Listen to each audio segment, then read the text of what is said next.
ఈ రోజే డౌన్లోడ్ చేయండి. మీ ఫేవరెట్ షోస్ చూడండి. ఈసారి అదితియే పెళ్ళాపింది. ఇది మన గెలుపు. నువ్వు చాలా గ్రేట్ బేబీ. ఎన్నాళ్ళు నువ్వు నా మాట వినలేదని చాలా బాధపడ్డాను, కోప్పడ్డాను. ఇప్పుడు నేను చూసి చాలా గర్వపడుతున్నాను. I'm proud of you.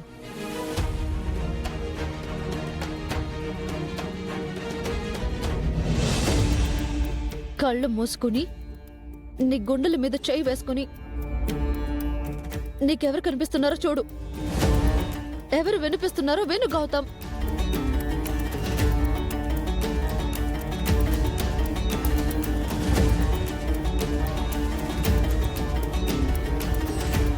నీ మనసులో నేనున్నానని అందరితో చెప్పు. ఇప్పుడే ఈ పెళ్లి నాపేస్తాను. నేను అలా చెప్పలేను. గౌతమ్ నన్ను ప్రేమిస్తున్నాను అని చెప్పలేదు, ప్రేమించలేదు అని చెప్పలేదు. ఇంతకీ గౌతమ్ మనసులో నేనున్నట్టా లేనట్టు?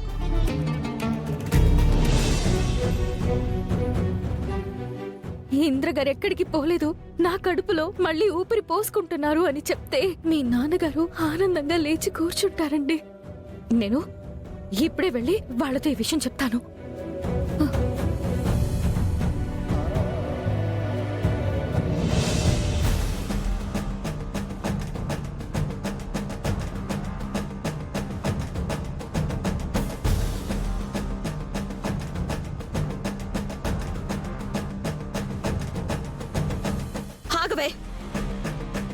ఎక్కడికి వెళ్తున్నావు? అర్జున్ సార్ని చూడ్డానికి. ఇంకా ఏం చూస్తావే? ఆయన బ్రతికే అవకాశం లేదు అని డాక్టర్లు చెప్పేశారు. కొన్ని ప్రాణంతో ఉన్న ఆయన చంపడానికి వచ్చావా? అసలు ఎందుకు వచ్చావే నువ్వు? వెళ్ళమ్మా, వెళ్ళు. ఆ వెంటిలేటర్ అది తీసేసి ఆయన్ని చంపేసేయ్. అందుకే కదా నువ్వు వచ్చింది. ఎందుకండి అలా మాట్లాడుతున్నారు? ఇంకా ఎలా మాట్లాడమంటావే? ఈరోజు మా నాన్న ఈ స్థితిలో ఉండడానికి కారణం నువ్వు. ఎక్కడి నుంచి వచ్చావో కానీ మా పచ్చటి కుటుంబంలో చిచ్చులు పెట్టావు.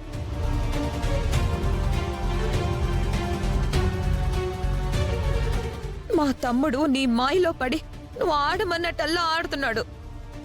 దయచేసి ఆయన్నే అనకండి. ఎందుకు అనకూడదు? ఒక ఆకతాయి, అల్లరి చిల్లరవాడు, బాధ్యత లేనివాడు, అబద్ధాలు చెప్పేవాడు. ఒక ఆడపిల్లను ప్రేమించి పెళ్లి చేసుకుంటానని నమ్మించి మోసం చేసినవాడు. కన్న తల్లిని, ఆ కన్న తండ్రిని క్షోభ పెట్టినవాడు. అంతేనా? అయ్యో, మీకు దండం పెడతానండి. మీ కడుపును పుట్టిన బిడ్డ గురించి మీరు అలా మాట్లాడకండి. ఆయన బాధ పెట్టకండి. వాడికెందుకు బాధ? అలాంటి వాడు మా కడుపున పుట్టినందుకు మాకు బాధ. అసలు వాడిని ఎందుకు కన్నామా అన్న బాధ. అసలు వాడిని కనకుండా ఉంటే బాగుండేది. సుభద్ర గారు, సుభద్ర గారు,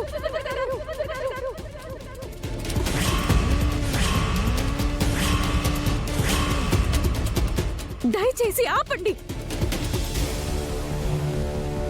ఇంకొక మాట ఆయన గురించి మాట్లాడకండి. ఏంటి నా కోడల్ని పేరు పెట్టి పిలిచారుస్తున్నావు? మా అందరినీ ఎదిరించి మాట్లాడమని ఆ గౌతమ్ గాడు నీకు నూరు పోసాడా ఏంటి? పెద్దవారు, మీరు కూడా అలా మాట్లాడతారేంటండి? మీ మనవడి గురించి అలా ఎలా మాట్లాడతారు? ఇంకెలా మాట్లాడమంటావు? వాడేవైనా నా కొడుకుల దేశాన్ని ఉద్ధరించాడా? కనీసం తన కన్న వాళ్ళని, తోబుట్టువుల్ని పట్టించుకున్నాడా? వాడి వల్ల ఎవరికి ఉపయోగం? అందర్నీ ఏడిపించడం తప్ప ఎవరిని సంతోషపెట్టాడు? నీలాంటి దాన్ని కట్టుకుని వాడు నా వంశాన్ని చెడగొట్టాడు. మా రక్తానికి మలినం అంటించాడు. ఆపండి బామ్మగారు, ఆపండి బామ్మగారు.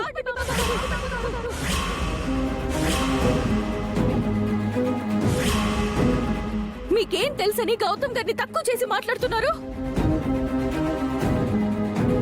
ఆయన ఎంత మంచివారో, ఎంత గొప్పవారో తెలుసా మీకు? ఆయన ఎంతలా ఆలోచిస్తున్నారో, ఎంతలా తపన పడుతున్నారో, ఎంతలా వేదన అనుభవిస్తున్నారో ఎంతలా బాధ్యతగా ఉంటున్నారో మీకు కొంచెమైనా తెలుసా? వాడు ఎవరి కోసం ఆలోచిస్తున్నాడు? ఎవరి కోసం తపన వేదన పడుతున్నాడు? ఎవరి గురించి బాధ్యతగా ఉంటున్నాడు? అసలు ఎవరి కోసం బతుకుతున్నాడు? తన కన్న తండ్రి కోసం. ఆ తండ్రి కన్న కల కోసం. ఆ తండ్రిని బ్రతికించుకోవడం కోసం. గౌతమ్ గారు బ్రతుకుతున్నారు. ఏంటే వాగుతున్నావు? వాడెప్పుడు ఆలోచించేది, తపన పడేది నీకోసమే కదే. నా కొడుకు కోసం అంటున్నావు? వాడు బతుకుతున్నది, బాధ్యతగా ఉంటున్నది నీకోసం, నీ కడుపులో ఉన్న బిడ్డ కోసం కదే. నా కడుపులో పెరుగుతుంది గౌతమ్ గారి బిడ్డ కాదు, ఇంద్ర గారి బిడ్డ.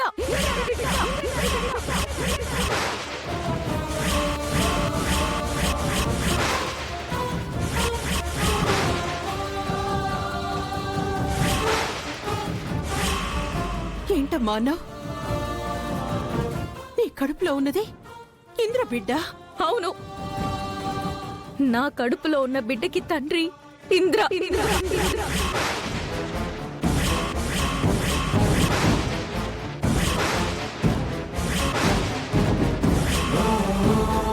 ఇంద్ర గారి వల్లే నేను తల్లినయ్యాను.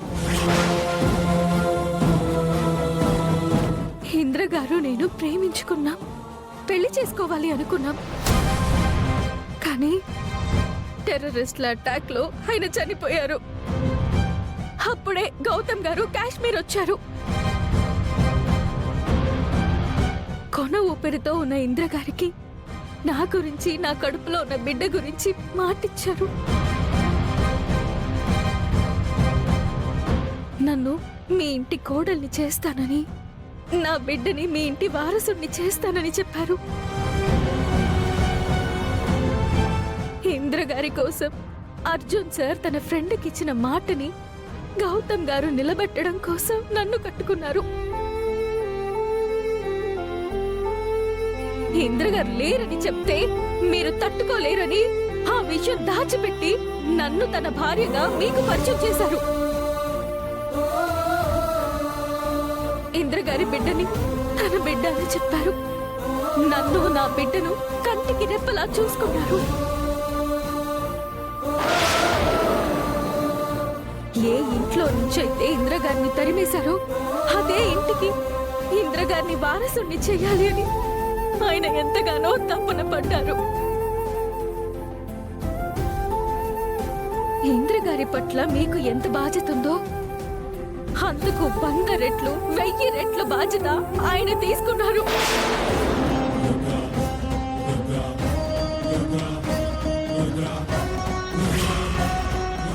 ఆ